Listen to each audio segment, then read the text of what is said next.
people need to become conscious over the fact that personal data ownership is something that they should not only do because they should do it, but they should also want to do it. There are incentives around allowing people to own their information. I don't think people are properly understanding what they're signing up for.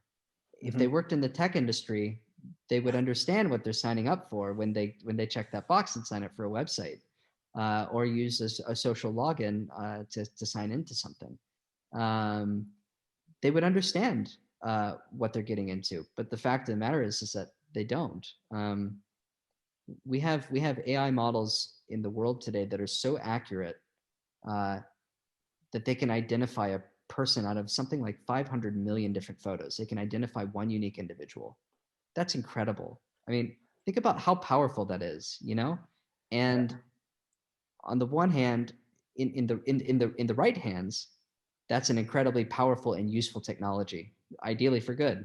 But when in the wrong hands, or in hands that initially are right but may prove themselves to be wrong, or may prove themselves to be motivated by things that are not the things you're motivated by, that can be used against you. And I suppose that people are just not totally aware, despite how many documentaries have come out, how many books have come out explaining this to people.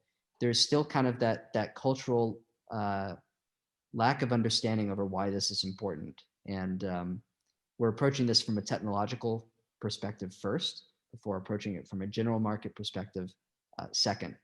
We just believe that that's the way it has to be.